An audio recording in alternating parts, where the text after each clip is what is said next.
Hi everyone, it's me, and today let's watch the game Theorists.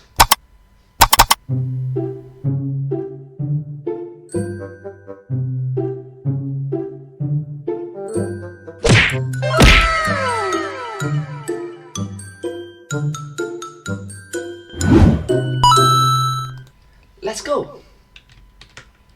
Experience an epic world Experience an epic world. where everything is epic. Epic. See that town over there? Epic. See that dragon? Epic. The combat? Epic. Okay, sounds a bit epic. Okay. That stick? Epic. That villager over there? Romance them to have an experience that is best described in one word. Epic. Epic. Epic. So go get 'em, warrior. You can do anything you want in this world. What are you waiting for? Your epic adventure awaits. That's too much epic, isn't In it? your pocket. Click to download today. Oh, wow, that looks really cool. Epic, actually. I just have to head on over here and download it.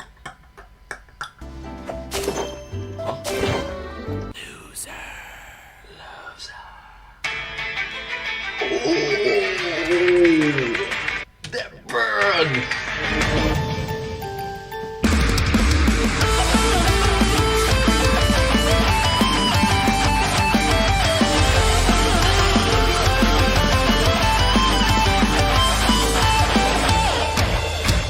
Hello, Internet. Welcome to Game Hello! Even game theory couldn't solve this. Theory, the show that, like most content on YouTube, is ad-supported, but that doesn't mean we have to like them. Case in point, if you've spent a lot of time using the mobile version of YouTube, you've probably seen mobile game ads like this.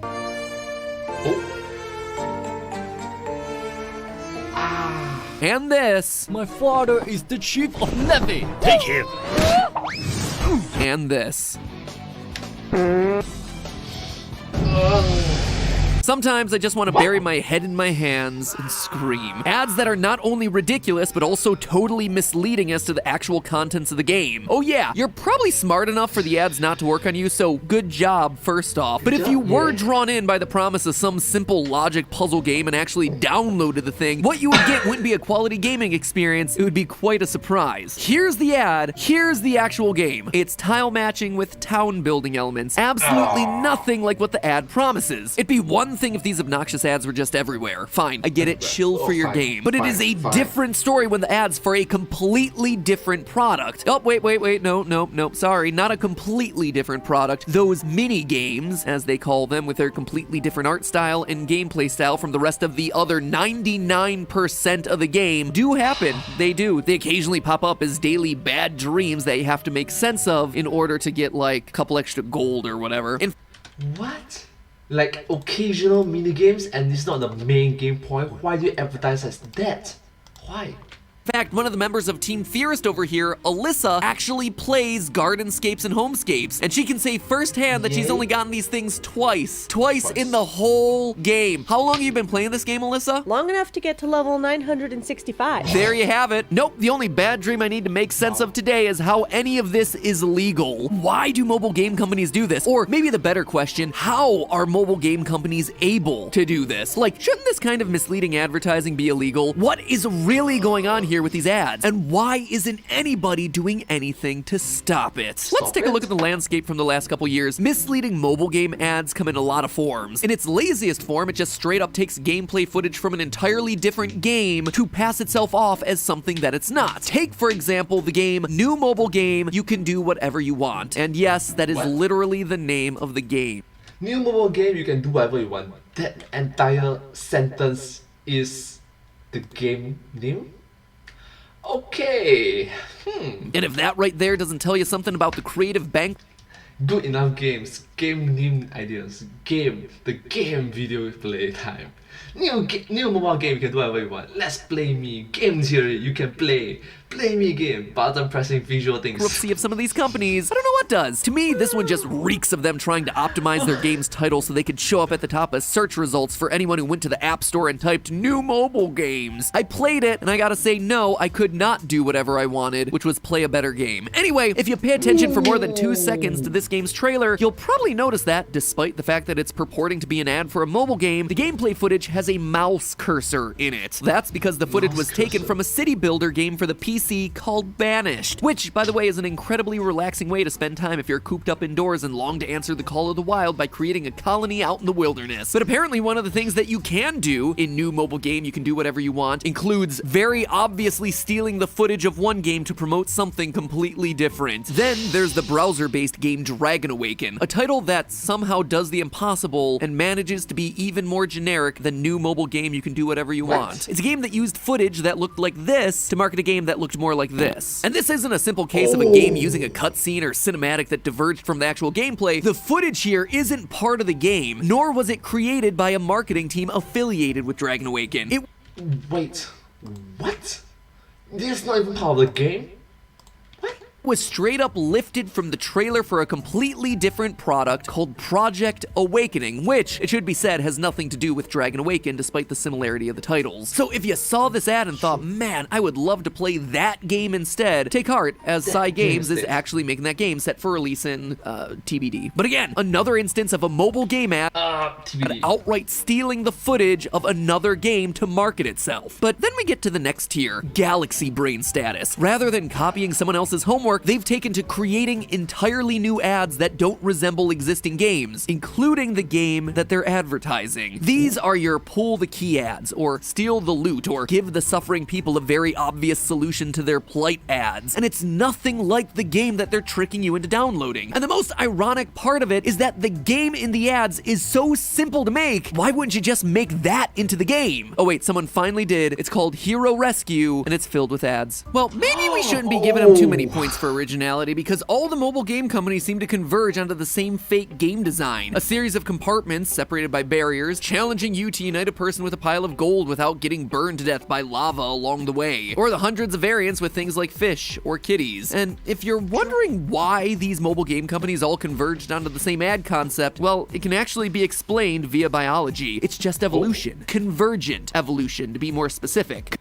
Convergent evolution. Convergent evolution is how you'll have two animals from completely different parts of the animal kingdom who seem to evolve similar characteristics, like how bats, as mammals, split away from birds way back in the family tree before they evolved wings, and yet many generations later, those two different branches both evolved wings that operate in pretty much the exact same way. Now for the comparison, if you have mobile game advertisers all across the web throwing ideas against a wall to see what sticks, eventually they're going to converge on the few ideas that do really work well for engaging users. And if you think that throw ideas against the wall to see what sticks sounds like an ineffective way to do marketing, well, this is not only a common technique in online marketing, it is pretty much the default practice at this point. It's commonly referred to as A/B testing or split testing. The idea is A/B testing or split testing. that instead of relying on a designer's intuitions about what would make an engaging ad, you take two very similar ads, maybe with slightly different wording or a slightly different color scheme, and see which is going to be more appealing by running both of them at the same time to see which one gets more clicks. You choose that one, and then you continue to iterate. Back in the day when YouTube had annotations, is anyone old enough to remember that at this point? We would actually run A/B tests on the channel all the time to see what would get you guys to click more. If you go back to the older videos, I would assume that a lot of those tests are still probably there. That's how we learned that the left side of the screen is stronger than the right side, and that the top of the screen is stronger than the bottom, and that dogs are stronger than cats, and that 2 arrows to the link in the description is the best number of arrows to use. Big stuff, small stuff, all A/B tested as well as we could with what rudimentary tools YouTube gives you. It's fun, it's science, and ultimately small little optimizations like that, when added together, go a long way to help your channel grow. But when you're talking about mobile game Thank you companies, so much. I actually learned a lot from his channel as well. it's not just 2 ads. We can be talking on the scale of thousands. Here we have an American flag, different colors, the blues,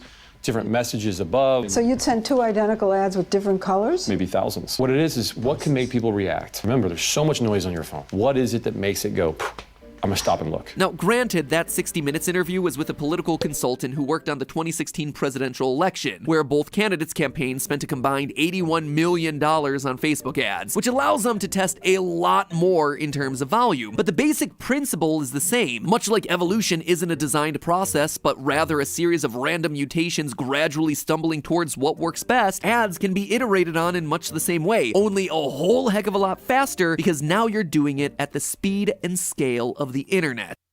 Oh, it's version 1, version 2, version 3. You improve and improve and improve. That's clever.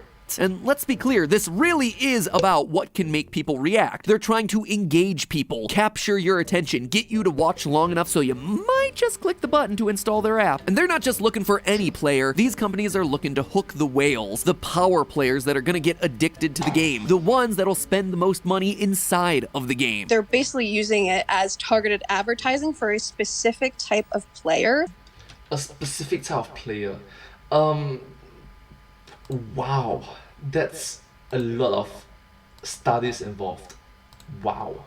They're power players, the people who spend the most time, spend the most money in in-app purchases. They just throw in whatever they know will appeal to that specific type of player. And for whatever reason, this kind of animation and gameplay concept is just incredibly sticky for the power players. And creating a 5-second animation that'll play on a Twitter ad is way cheaper than actually creating a full-on game to try and ride the wave of this popular trend. But this can't be legal, right? Advertising a completely different product than the one you're selling. Whatever happened to truth in advertising? I mean, if I'm ever sponsored in any way, I have to declare that up, down, and sideways. And yet these companies are getting away with stealing footage or completely misrepresenting their games? How? Well, if you want to know the answer to that question, just ask the FTC, the Federal Trade Commission, who you might also know as the governing body responsible for rules around disclosing sponsorships for influencers. According to the FTC website, quote, when consumers see or hear an advertisement, whether it's on the internet, radio, or television, or anywhere else, federal law says that ad must be truthful, not misleading. All right, good so far. Now the bad news, or more importantly, the loophole. Enforcing these rules for misleading mobile game ads is probably not very high on their list. Again, from the same FTC info page, quote, the FTC looks especially closely at advertising claims that can affect consumers' health or their pocketbooks. Given that people who download a mobile game based on a misleading ad aren't experiencing negative health outcomes, and in most cases aren't even spending any money to install this free app, the FTC likely has much bigger fish to fry. Say, for instance, products with false claims around preventing disease. A complaint saying, hey, I caught a highly contagious virus because this mask didn't comply with the filtration standards that the advertiser claimed. Probably gonna rank a lot higher than, hey, I spent 5 minutes installing this mobile app and it wasn't like what the ad showed me. When you look at the mobile game apps that the FTC has gone after, it usually involves ads that make false claims like, your phone has a virus, tap here to remove it. This was the case for an ad that targeted millions of Android users. The product, as it turned out, was not in fact a virus scanner, but actually a ringtone bundle that billed users for $9.99 a month. And Gesta, the company selling those ringtones, was required to give automatic refunds to people who were lured in by the false advertising. Another case where a site or app got sued for fake or misleading advertising, Match.com, who became a target for FTC scrutiny based on the fact that they would have fake profiles on the site that would message users that could only be read if you paid for a subscription. Humanity is just the worst to itself. If you look through the complaints about misleading ads that have led to actual FTC action, they all have one thing in common: the fact that these misleading ads get people to spend money on something that was either a fake product or not what it claimed to be. However, these misleading mobile game ads seem to fall short of that. It's true, mobile games do have in-app purchases, but odds are that by the time you start paying money for imaginary currency in that Match 3 game, you're already past the point of realizing, hey, wait a minute, this isn't the game that I saw in the ads. It's much more difficult for people to claim that when they bought gems or silver in the game after playing it for 30 minutes, that they didn't know what they were signing up for. They did, and they spent money anyway. FTC ain't gonna care. If it feels like mobile games are getting away with blatantly false advertising more than any other kind of product on the market, yeah, you're not wrong. It's probably because they operate on a business model that kind of protects them from these sorts of claims. It's hard for people to claim that they were actually being faked out at the time they hit the purchase button. The misleading ad isn't trying to get you to pay money, it's simply trying to get you to install a free app, which will then go on to try and sell you in-game items when you've spent some time in the app to learn what kind of a game it is that you really just downloaded. There's an old saying about how it's not illegal if you don't get caught. And while that is certainly not true, there is a lot of truth to the claim that a crime that doesn't get persecuted might as well not be a crime. A crime that's not persecuted might as well not be a crime. What the? After all, if you're blatantly breaking the law and nobody's out there trying to stop or punish you, why would you stop? In short, are these misleading mobile game ads breaking the law is probably the wrong question to be asking. Sure, yes, these ads are misleading and not truthful in the slightest, putting them likely in strong violation to FTC policy, but until the legal action starts, expect to keep seeing these ads every time you open up an ad-supported app. But hey, that's just a theory. Corporates needs you to find a big difference with this one. A game theory. Thanks for watching. Also, as a quick addendum here, late in 2020, Homescapes and Gardenscapes, two of the games most synonymous with that pull the key style of advertisement, they got banned in the UK for exactly what we were talking about today, misleading ads. And now the ads have to include disclaimers like not all images represent actual gameplay. So not a big change, but baby steps, I guess. It's a crazy world out there, friends. Be kind to each other. Don't lie. Subscribe to the channel if you haven't already, and I'll see you all next week. Thank you so much. Subscribe. Thank you so much for watching this video. If you do like this video, I hope that you like this video as much as I do. If you do like this video, please remember to like, share, and subscribe to my channel, and comment down below if you have anything to share with us. Thank you so much, and I hope to see you in my next video. But hey, that's just a theory, a game theory. Thanks for watching. Thank you.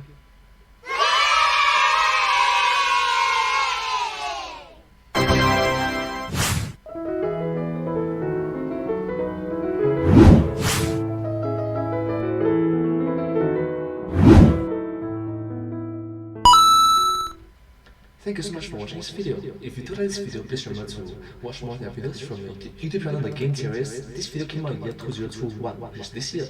I'm a huge fan of their work, and I hope that you will like this video as much as I do, because I'm a huge fan. Yes, anyways, thank you so much, and I hope to see you in my next video. Bye bye! Thank you.